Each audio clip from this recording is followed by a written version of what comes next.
if you look at this question number 14 here, so in this question 14, first we need to find the value of a.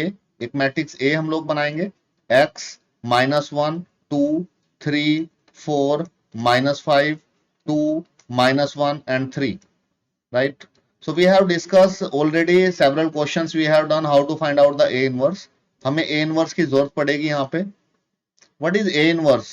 If you किसी ने solve किया है इसको, what is the value of a inverse have you got after solving it? So 1/4 is the determinant. Okay, so determinant is 1/4. Then sir, it's 7. 7 1 1 is 3. 3 -3 होगा. -3 sir. -3. -19. Okay. -1. Okay. 11. Okay. -11. Okay. -1.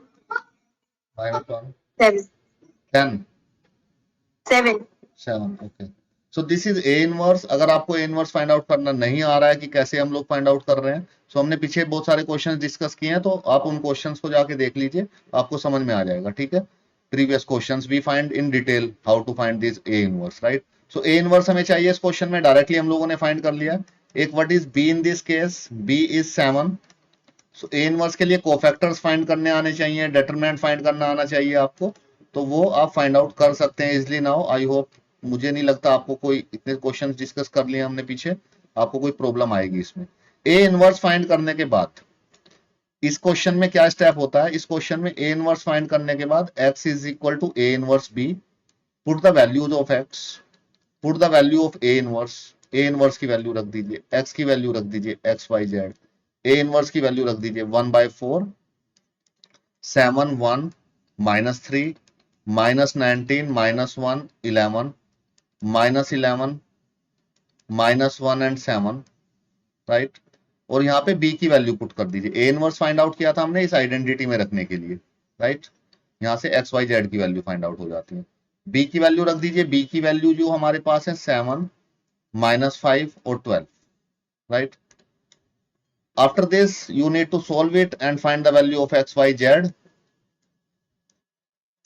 सो simply multiply आपको करना है इसमें. So whatever the values you have obtained for this on this side, final values 113. 113. Okay. So जब आप इस matrix को इससे मल्टीप्लाई करेंगे और 1/4 को इनसाइड अंदर भेज देंगे, then you have got these values, right? Sir, it's 213. It's 213. Okay. So you have got 213.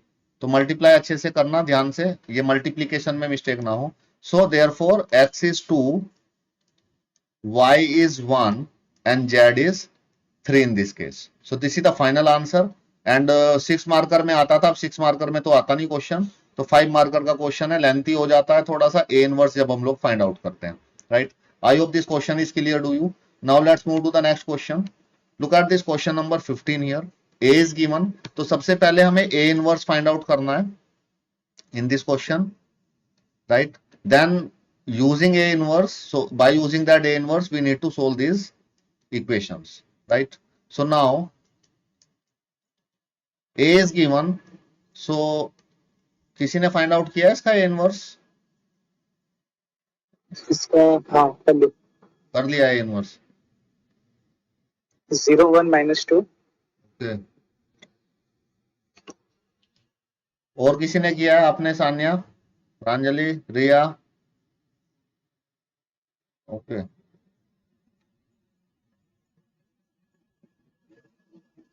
Okay, आप लोगों ने कर लिया है. Okay, so directly I am writing it. So a inverse find करना है. So directly I am not explaining how to find out the a inverse. You have to refer the previous things that we have already discussed how to find a inverse. So could you please tell me the value of a inverse? 0 1 -2. 0 1 -2 -2 9 -23. minus -2 -2 9 9 -23. -23 1 1 5. 1 1 5 1 5 -13. -1 -1 5 -13. -13, this thing, right? Anyone, could you please confirm it? Is it right or not? Yes, sir. Okay, so A inverse find कर लिया हमने। अब आप equations को देखिए। A inverse आप इसका find out कर लेना, ठीक है? अपने नोटबुक पे ए इनवर्स फाइंड आउट कर लेना, कोफैक्टर्स फाइंड करके, डिटरमिनेंट फाइंड करके। वो आई होप वो आप लोग इजिली कर सकते हैं। नाउ अब देखिए, आप ए की वैल्यू फाइंड करता हूं। ए क्या आएगा? What is a in this case? It's 2 -3 5। ए में इक्वेशन से फाइंड आउट कर रहा हूं, कोफिशिएंट लेके। 3 2 -4 1 1 -2, ठीक है? अब आप इसका ए देखेंगे, अगर यहाँ पे A given here and A this A, when I form this A by using this equations, तो हमारा ए की वैल्यू ए दोनों सेम है। तो ए इनवर्स हमें यहाँ पे ए इनवर्स हमने फाइंड आउट कर लिया है, right? So this is A inverse. Now अब आपको बी चाहिए। B is 11 -5 -3 and x is x y z, ठीक है? Now let us find out the value of x y z in this case. So what is x? X is equal to a inverse b. So this is a very important expression, you must remember in your mind. x y z रखा है यहाँ पे, a inverse हमारे पास आया था, a inverse की value रख देते हैं। ये डिटरमिनेंट को मल्टीप्लाई करके बताया ना आपने a इनवर्स मुझे? Yes, sir. ओके, 0 1 -2 -2 9 -23 -1 5 -13। ट्रांसपोज भी कर दिया था आपने इसका? Yes, sir. ओके, अब इसको देखो, यहाँ पे ए इनवर्स मैंने पुट किया और अब मैं बी पुट कर रहा हूं। 11 -5 -3। Now we must know how to multiply the two matrix. ये आपको आना चाहिए कि इसको मैट्रिक्स को इससे कैसे मल्टीप्लाई करना है। Okay, Harsh, what is the values you have obtained? The values of x, y, z here after multiplication of this? 1 2 3. 1 2 3. So like this you can find out the values in this question. X is 1, y is 2 and z is 3. So this is what we need to find,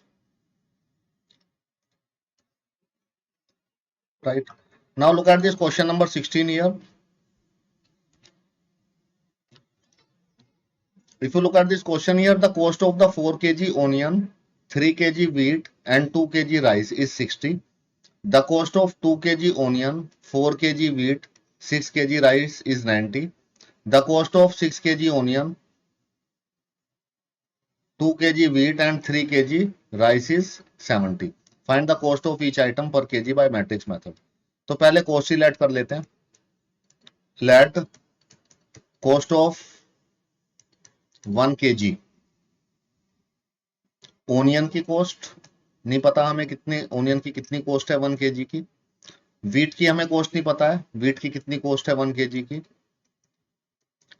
और rice की cost हमें नहीं पता है, कितनी cost है rice की 1 kg की।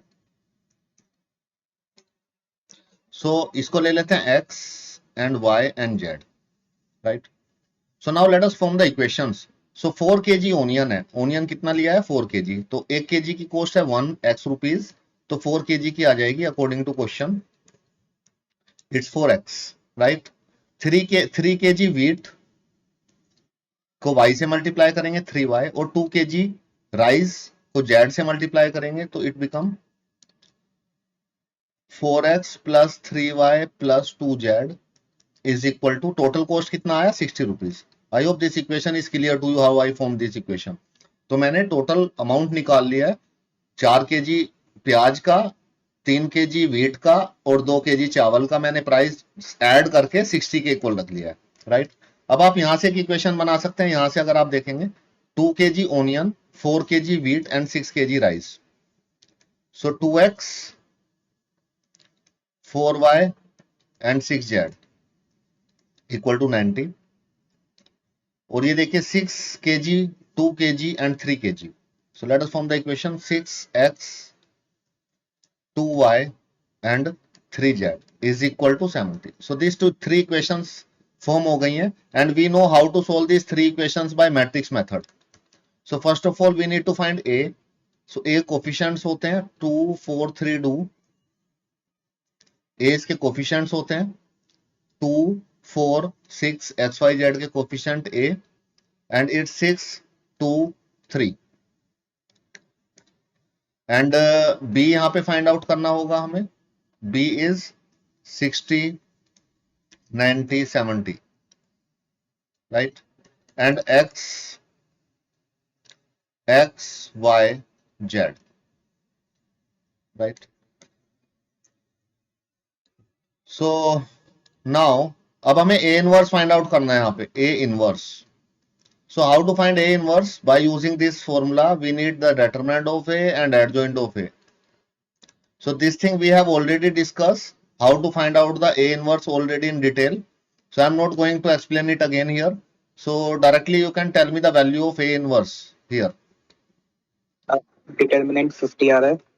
Determinant is 50. Okay, so it's 1 by 50. और वो एजेंट ऑफ ए आएगा 0 -5 10. Okay.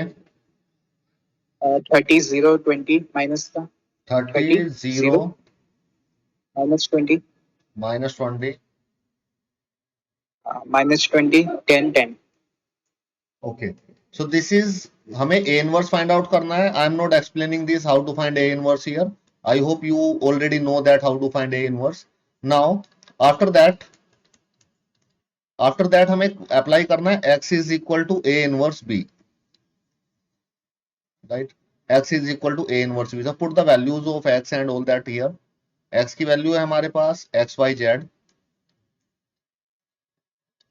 a inverse की वैल्यू आ रही है 1 by 50 and it's 0 -5 10 30 0 -20 and -20 10 10.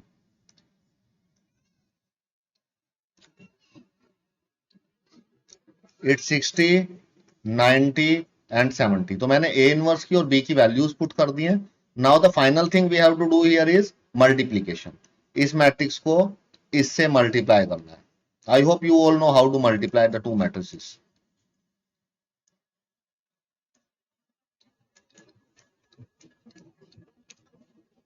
So कैसे मल्टीप्लाई करना है? 0 को 60 से, 5 को 90 से. So it's 0 minus 9 5 जा, इसको minus 5 को 90 से, minus 450 and it's 10. 10 multiplied with this 70, it's become 700. So ये पहला एलिमेंट. नाउ सेकंड 30 को मल्टीप्लाई करो 60 से, 900 1800, then plus 0 0 multiplied with this and minus 20 multiplied with this, minus 1400. Now this minus 20 multiplied with this 60, minus 1200 plus 10 multiplied with 90, it's become 900, and then plus 10 multiplied with 70, it's become 700. So if we solve it further, so it's 1 by 50, 700 minus this, 250,